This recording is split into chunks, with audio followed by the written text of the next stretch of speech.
மனுஷபுத்திரன் sir வணக்கம். வணக்கம். வணக்கம் சார். இன்றைக்கு இந்த போராட்டம் 34வது நாளாக இந்தியா முழுவதும் தொடர்கிறது அப்படிங்கிறத பார்க்குறோம்.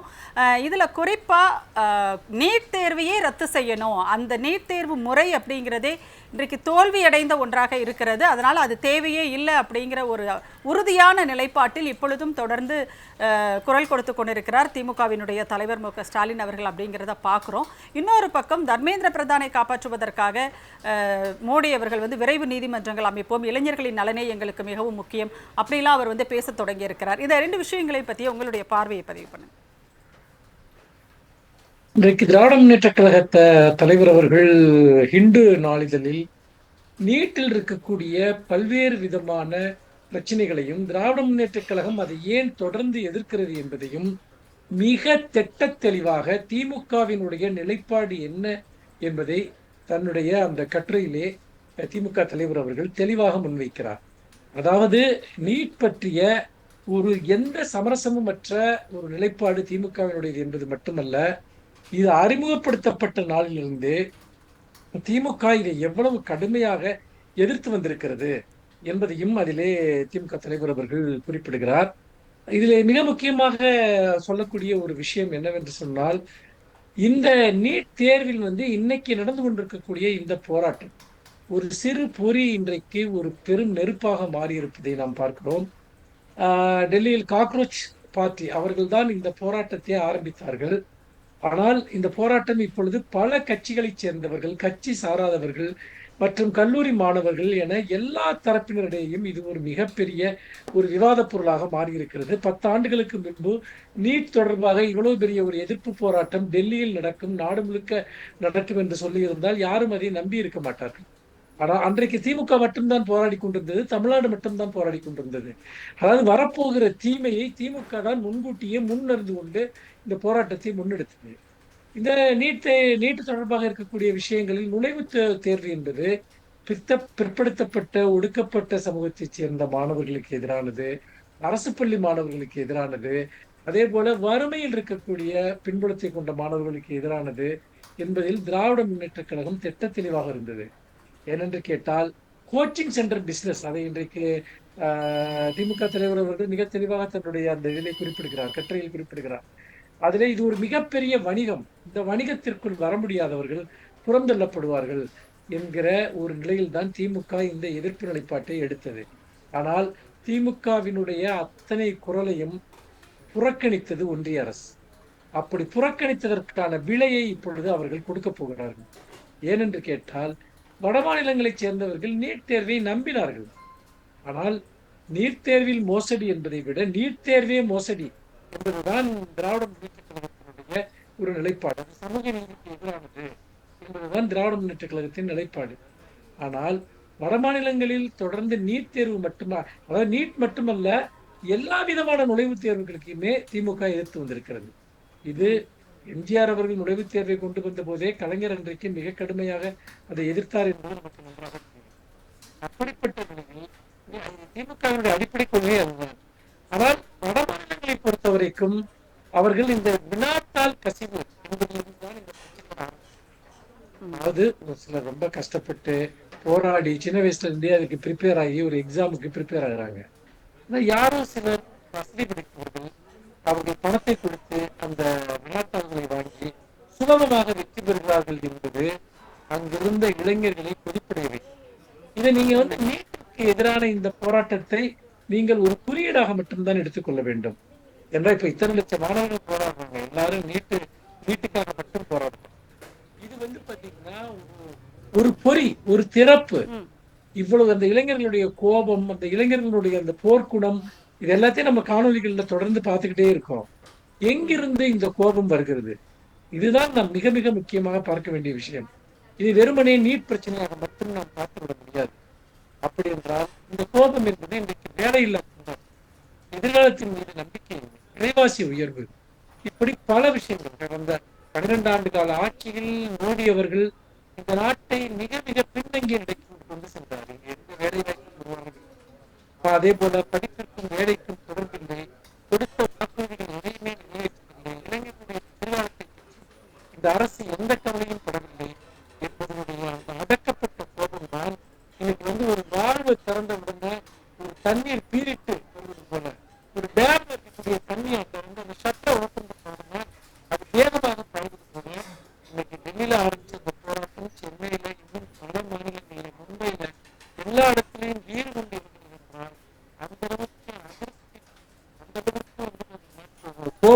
உள்ளே தகித்துக் கொண்டிருக்கிறது. இந்த இளைஞர்களின் முகத்தில் இருக்கக்கூடிய அச்சமற்ற அந்த எதிர்ப்புணர்வை நான் பார்க்கிறேன். அவர்கள் காத்திருந்தார்கள் என்று தோன்றுகிறது. தன்னுடைய எதிர்ப்பை, கோபத்தை, இந்த ஆட்சியை அகற்ற வேண்டும் என்கிற தங்களுடைய அந்த ஒரு ஆவேசத்தை இன்றைக்கு பிரதமர் என்ன சொல்கிறார்? பிரதமருடைய அந்த கூற்றை நீங்கள் எடுத்துக்கொண்டு பார்த்தால் விரைவு நீதிமன்றங்கள் அமைப்போம் என்கிறார். எதற்காக விரைவு நீதிமன்றங்கள்? பிரச்சனை என்பது இன்றைக்கு நீட் வினாத்தாள் கசிவு என்பது இன்றைய பிரச்சனை அல்ல. அதாவது கடந்த 10 ஆண்டுகளில் பல்வேறு இது போன்ற நேஷனல் லெவல் தேர்வுகள், அந்த தேசிய அளவிலான தேர்வுகளில் 100க்கும் மேற்பட்ட முறை வினாத்தாள்கள் கசிந்திருக்கிறது. உச்ச நீதிமன்றமே இது தொடர்பான கண்டனங்களை ஏற்கனவே தெரிவித்திருக்கிறது. ஆனால் தர்மேந்திர பிரதான் என்ன சொல்கிறார்? அதெல்லாம் ஒரு கவலையான தகவல், கசியல்ங்கிறார். அப்ப உச்ச நீதிமன்றம் சொன்னதை வந்து ஒரு பொய்ன்னு சொல்ல வர்றாரா? இது ஒரு தொடர் பிரச்சனையாகி இருக்கிறது. அதாவது இதுல இன்னும் பல கருத்துக்களை சொல்கிறார்கள். என்னவென்று சொன்னால், நீட் தேர்வு தென்னிந்திய மாநிலங்களில் கெடுபிடியுடன் நடத்தப்படுகிறது, வட இந்திய மாநிலங்களில் அது வந்து அந்த அளவுக்கு கெடுபிடியுடன் நடத்தப்படுவதில்லை. இது தென்னிந்திய மாணவர்களை பாதிக்க செய்வதற்காக கொண்டு வரப்பட்ட ஒரு ஏற்பாடு என்று கூட சொன்னார்கள். ஆனால் இப்போது வட இந்தியாவிலுமே இந்த நீட் வினாத்தாள் கசிவு என்பது ஒரு புறம் கோச்சிங் சென்டர், இன்னொரு புறம் வினாத்தாள் கசிவு, லட்சக்கணக்கான ரூபாய்க்கு வினாத்தாள் விற்கிறது. அதாவது நீங்க கோச்சிங் சென்டருக்கு போக பணம் இருந்தா நீட் எழுதலாம், இல்லைன்னா அதை விட உங்கள்ட்ட பணம் இருந்ததுன்னா நீங்க வந்து கொஸ்டின் பேப்பரையே வாங்கிட்டு நீங்க அதை வச்சு எழுதிடலாம். நீங்க யோசிச்சு பாருங்க, இது யாருக்கான தேர்வு என்பதை நீங்க யோசிச்சு பாருங்க. திமுக ஏன் நீட் தேர்வே ஒரு மோசடி என்று சொல்வது என்றால் அது இதற்காகத்தான். அப்படி பார்க்கிற போது நீங்க வந்து நாங்க விரைவு நீதிமன்றங்களை வந்து அமைப்போம், நாங்க வந்து மாணவர்களுடைய எதிர்காலத்தை பாதிக்கிறவங்களை சும்மா விட மாட்டோம் என்றெல்லாம் வழக்கமான ஒரு வாய்ச்சவடாலை பிரதமர் இங்கு பேசிக் கொண்டிருக்கிறார். போய் ஜட்ஜிக்கிட்ட, சுப்ரீம் கோர்ட் ஜட்ஜிக்கிட்ட போயிட்டு இந்த மாதிரி மாணவர்கள் எல்லாம் மிக கொடுமையான முறையில், மோசமான முறையில் நடத்துகிறார்கள் என்று சொன்னால், இதெல்லாம் பார்க்க எனக்கு நேரம் இல்லைன்னு சுப்ரீம் கோர்ட் ஜட்ஜி சொல்றார். கனிமொழி அவர்கள் கூட அதை பற்றி கடுமையான கண்டனத்தை வெளிப்படுத்தியிருந்தார். நான் பார்க்கவும் விரும்பலன்னு சொல்றாங்க. ஏன்னு கேட்டோம்னா, உச்ச நீதிமன்ற நீதிபதியினுடைய ஒரு கமெண்ட்னாலதான் இந்த காக்ரோச் பார்ட்டிய வந்து வந்துச்சுங்கிறது நம்ம எல்லாத்துக்கும் தெரியும். அப்படி பார்க்கிறப்போ வந்துட்டு இந்த சூழ்நிலையில இந்த நீதிமன்றங்கள் இந்த பிரச்சனைக்கு என்ன விரைவு நீதிமன்றங்கள் தீர்வு கொடுக்க முடியும்? அப்போ ஒரு முறை நடந்தால் பரவாயில்லை, 2 முறை நடந்தால் பரவாயில்லை, இத்தனை முறை நடந்தும் கூட அதை தடுப்பதற்கு இவர்களால் முடியவில்லை, தடுப்பதற்கு இவர்கள் எந்த முயற்சியும் செய்யவில்லை என்று தெரிகிறது. இன்னைக்கு வந்து நாடாளுமன்றத்தில் வந்து எதிர்கட்சிகள் வந்து போராடுறாங்க. எதுக்கு போராடுறாங்க? திமுக இன்னைக்கு வந்து அதை பத்தி விவாதிக்கணும்னு நோட்டீஸ் கொடுத்தாங்க.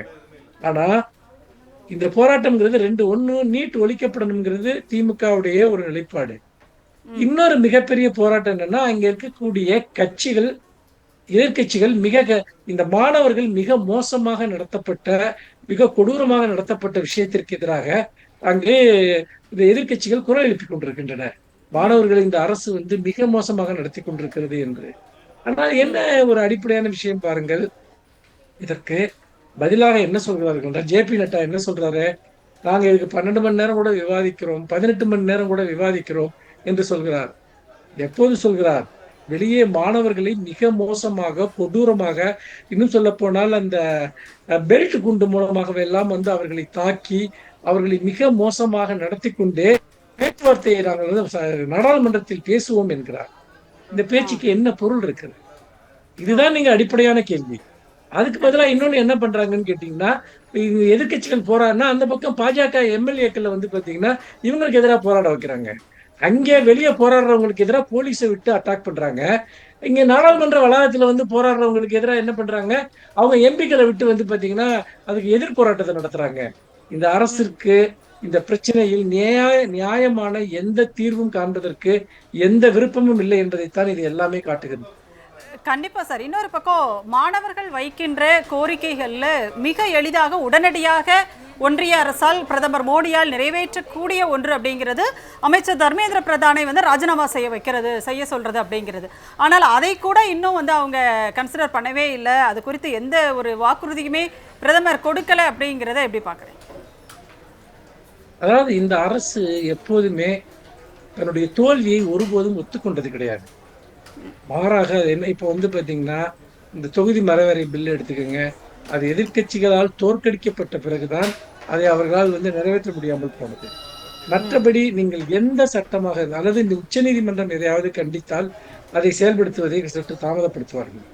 ஆனால் இவர்கள் நன்றாக யோசித்து பாருங்கள், இவர்களுடைய செய்த தவறுகளை இந்த 12 ஆண்டு காலத்தில் எப்பொழுதாவது பொறுப்பேற்றுக் கொண்டிருக்கிறார்களா? அது கிடையாது. இன்னொன்று, இன்றைக்கு தர்மேந்திர பிரதான் அவர் ஒரு RSS பின்புலத்திலிருந்து வந்தவர். அதோடு மட்டுமல்ல, அவர் சில மாநிலங்களில் பாஜகவினுடைய தேர்தல் வெற்றியினுடைய ஒரு ஸ்ட்ராட்டஜிஸ்ட் ஆக அவர் செயல்பட்டவர் என்று சொல்கிறார்கள். அப்படிப்பட்ட நிலையில் அவர் மீது கை வைத்தால் அது பாஜக தலைமைக்குள் சில பிரச்சனைகளை ஏற்படுத்தும் என்பதன் காரணமாக அவர் மீது கை வைக்க தயங்குகிறார்கள். எத்தனை லட்சம் மாணவர்கள் பாதிக்கப்பட்டால் என்ன, எத்தனை பேர் தற்கொலை செய்து கொண்டால் என்ன. ஆனால் இன்றைக்கு தர்மேந்திர பிரதான் அவருடைய அந்த பொலிட்டிக்கல் லாபியை கண்டு மோடி அஞ்சுகிறார். அதனால்தான் அவர் மீது அவர் நடவடிக்கை எடுக்க தயங்குகிறார்கள். இன்னொன்று, அப்படி நடவடிக்கை எடுத்தால் அது தங்கள் தவறை ஒத்துக்கொண்டதாக ஆகிவிடும். அதனால்தான் விரைவு நீதிமன்றம் அமைக்கிறோம், நாங்கள் தவறு செஞ்சவங்களை சும்மா விட மாட்டோம் என்றெல்லாம் பிரதமர் போக்கு காட்டுவதை நம்மால் பார்க்க முடிகிறது. ஓகே, கண்டிப்பாக சார். திமுக தலைவர் மு.க.ஸ்டாலின் அவர்கள் அந்த கட்டுரையில் இன்னொரு விஷயத்தையும் அவர் சொல்லியிருக்கிறாரு. மாநிலங்கள் மீது நம்பிக்கை வையுங்கள் அப்படின்னு சொல்லிட்டு ஒன்றிய அரசுக்கு தெரிவித்திருக்கிறார். ஒரு அதிகார குவிப்பு அப்படிங்கிறத நோக்கி நீங்கள் போகாதீங்க, இது ஒரு சரியான நேரம், இது மாநில பட்டியலுக்கு கல்வியை கொண்டு வருவதற்கும் நீட் தேர்வை ரத்து செய்வதற்கும் இது ஒரு சரியான நேரம், மாநிலங்கள் மீது நம்பிக்கை வைக்கணும்னு சொல்லிட்டு அவர் வலியுறுத்தி இருக்கிறார். உங்களுடைய கருத்து என்ன?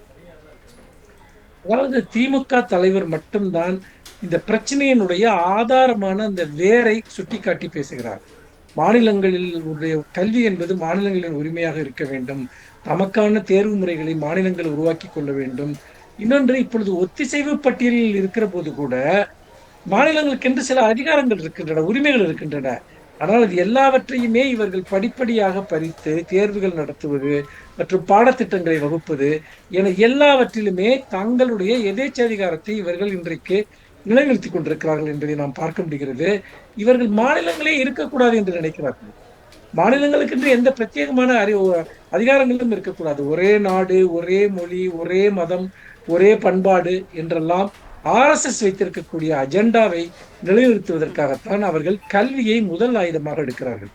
அதன் காரணமாகத்தான் அவர்கள் என்ன சொல்கிறார்கள் என்றால், நாங்கள் அந்த நேஷனல் வைடு எக்ஸாம்ங்கிறது ஒவ்வொரு பாடத்திற்குள்ளும் அவர்கள் எடுத்துக்கொண்டு வந்திருக்கிறார்கள். இதில் நாம் பேச வேண்டிய இன்னொரு மிக முக்கியமான விஷயம் என்னவென்றால், இந்த சூழலில் தமிழ்நாட்டில் என்ன நடந்து கொண்டிருக்கிறது என்பதுதான் மிக முக்கியமான ஒரு விஷயம். தமிழ்நாட்டில் இன்றைக்கு, அதாவது நீட்டிற்கு எதிராக முதலாக கிளர்ந்து எழுந்த மாநிலம் தமிழ்நாடு. அனிதாவினுடைய மரணம், அதே போல நீட் எதிர்ப்பு போராட்டம், திமுக ஊராக சென்று அங்கு மாணவர்களை திரட்டி அவர்களுக்கு நீட்டினுடைய அபாயத்தை நீட் அறிமுகப்படுத்தப்பட்ட போதே எடுத்துரைத்தது. பல போராட்டங்களை சட்டமன்றத்திலும் நாடாளுமன்றத்திலும் நீதிமன்றத்திலும் திமுக தொடர்ந்து நடத்தியது, இன்றைக்கும் நடத்தி கொண்டிருக்கிறது. அப்படிப்பட்ட ஒரு சூழ்நிலையில் மாணவர்கள் அன்றைக்கு தன்னெழுச்சியாக நீட்டிற்கு எதிராக போராடினார்கள். முக்கியமாக அனிதாவின் மரணத்திற்கு பிறகு பல போராட்டங்கள் தமிழ்நாட்டில் நடந்தன. அந்த தன்னெழுச்சியான அந்த இளைஞர்களினுடைய அந்த மனப்பான்மை, அந்த போராடுகிற மனப்பான்மை, அநீதிக்கு எதிரான மனப்பான்மை இன்றைக்கும் சில மாணவர் அமைப்புகள் போராடுகின்றன. ஆனால் அது ஏன் ஒரு மெரினா போராட்டம் போல ஒரு பெரிய எழுச்சியை அடையவில்லை? அது எதனால், அந்த எழுச்சி எதனால் தடுக்கப்பட்டிருக்கிறது என்று பார்த்தால், இப்பொழுது இங்கே திடீரென புதிதாக உருவாகி இருக்கிற தாவேகாவினால் தான் மாணவர்களுடைய இந்த எழுச்சி மடைமாற்றப்பட்டிருக்கிறது என்று நான் உறுதியாக கருதுகிறேன். எப்படி என்று சொன்னால், எப்பொழுதுமே மாணவர்கள் சக்தி, இளைஞர்கள் சக்தி என்பது அவர்கள் ஒரு சமூக பிரச்சனைக்காக, ஒரு நீதிக்கான பிரச்சனைக்காக அவர்கள் உடனடியாக முன் போராடுவார்கள். ஆனால் அவர்களுடைய அந்த எதிர்ப்புணர்ச்சி, அந்த அவர்களுடைய அந்த ஒரு மாற்றத்திற்கான அவர்களுடைய முன்னெடுப்புகள் என்பது தாவேகா என்ற ஒரு போலி கட்சியினால் இன்றைக்கு மறைமாற்றப்பட்டது.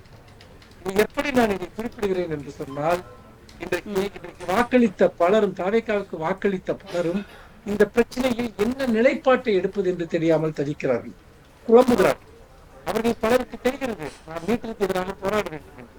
ஆனால் இன்றைக்கு கூட போக்குவரத்து துறை அமைச்சர் கண்ணன் பார்த்திபன் அவர் என்ன சொல்கிறார்? அவர் நண்பர்கள் கேட்கிறாங்க, டெல்லியில் நடக்கிற போராட்டம் பற்றி என்ன நினைக்கிறீங்க? டெல்லிக்காரங்க பிரச்சனையை டெல்லிக்காரங்க பார்த்துக்கிட்டா, தமிழ்நாட்டிலே எத்தனையோ பிரச்சனை இருக்குது, போற போக்கு சொல்லிட்டு கடந்து போகிறார். இன்னொன்று, இவர்களுக்கு எந்த உறுதியான நிலைப்பாடும் இல்லை என்பது இவர்கள் தொடர்ந்து சாதித்த மௌனங்களினாலும் பாஜகவை விமர்சிக்காமலேயே கொடுக்கிற அறிக்கையினாலும் நன்றாக புரிந்து கொள்ளப்படுகிறது. அப்படி இருக்கிற போது இன்னைக்கு பாருங்க வந்துட்டு இவ்வளவு பெரிய ஒரு பிரச்சனை நடந்து கொண்டிருக்கிறது, நாடு தழுவிய பிரச்சனை. மாணவர்கள் பாத்தீங்கன்னா மிகப்பெரிய வன்முறை ஏவப்பட்டிருக்கிறது. ஒரு பக்கம் நீட்டுக்கு எதுக்குறதா எங்க கொள்கைன்னு சொல்றாங்க. ஆனா டெல்லியில் அங்க இருக்கக்கூடிய காவல்துறை எப்படி மாணவர்களை கையாளுகிறதோ அதே போல இங்கே இருக்கக்கூடிய காவல்துறையும் போராடுகிற மாணவர்களை கையாளுகிறது. போராட்டம் நடத்த அனுமதி கொடுக்க மாட்டேங்கிறாங்க. ஏன் ராஜரத்னம் ஸ்டேடியத்துல உங்களுக்கு அனுமதி, டெய்லி போராட்டம் நடக்கிற இடம் தானே, அங்க பர்மிஷன் கொடுக்குறது உங்களுக்கு என்ன பிரச்சனை? ஏன் அவசர அவசரமா போய் மெரினாவை நீங்க பூட்டுறீங்க? எதற்காக மாணவர்கள் மீது இவ்வளவு ஒரு பலப்பிரயோகத்தை நீங்க பண்றீங்க? இதேதான் ஜந்தன் மந்திர்ல நடக்குது, இதேதான் ஓகே டெல்லியில சார். நடக்குது. ஆனா வெளியே என்ன, நாங்க நீட்டை எதிர்க்கிறோம், மாணவர்கள் எங்களுக்கு ரொம்ப முக்கியம்னு ஒரு போலி விஷயத்தை இன்றைய முதலமைச்சர் போட்டுக் கொண்டிருக்கிறார். டெல்லி போலீஸுக்கும் தமிழ்நாட்டு போலீஸிற்கும் நீட் விவகாரத்தில் மாணவர்களுடைய போராட்டத்தில் என்ன வித்தியாசம் இருக்குதுன்னு ஒரு வித்தியாசத்தை நீங்க சொல்லுங்க பார்க்கலாம். எந்த வித்தியாசமும் கிடையாது. இந்த ஓகே விஷயத்துல பாஜகவுக்கும் பாஜகவுக்கும் ஒரே நிலைப்பாடு. அது அதைத்தான் இன்றைக்கு அவர்கள் செயல்படுத்திக் கொண்டிருக்கிறார். இவ்வளவு பலப்பிரயோகத்தை மாணவர்கள் மேல் செய்வதற்கு அவர்கள் என்ன கலவரத்தில் ஈடுபட்டார்களா, வேறு ஏதாவது வன்முறை செயல்களில் ஈடுபட்டார்களா? எதுவுமே கிடையாது. ஆனா இதை தொடர்ச்சியாக ஏன் இந்த 3 நாட்களாக செய்து கொண்டிருக்கிறார்கள்?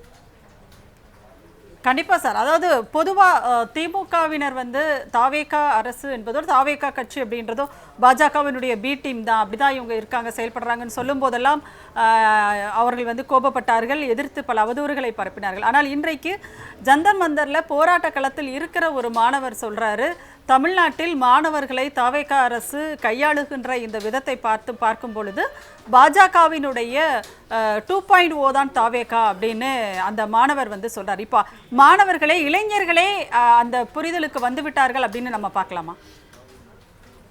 நிச்சயமாக. அதாவது இன்றைக்கு மாணவர்களுக்கு இந்த விழிப்புணர்ச்சி ஏற்பட ஆரம்பிக்கிறது. ஒரு சின்ன விஷயம் பாருங்கன்னா, இந்த இவ்வளவு பெரிய பிரச்சனை நடக்குது. அதாவது ஒட்டுமொத்த மந்திரி சபையும் இன்றைக்கு ஜனநாயகம் படம் பார்ப்பதற்காக உட்கார்ந்து என்று ஒரு அமைச்சர் அலுவலான படம் பார்த்து, இன்னொருத்தர் பாத்தீங்கன்னா இன்னொரு அமைச்சர் ஒரு பெரிய விழாவா முன்னெடுக்கிறாரு. அப்புறம் அமைச்சர் ஆனந்துக்கு சிறப்பு காட்சிக்கான டிக்கெட் கொடுக்கறது ஊடகங்கள் ஒரு செய்தியா மாற்றுது. தமிழ்நாட்டு ஊடகங்களுடைய இந்த நிலையை நினைத்தால் அவலமாக இருக்கிறது.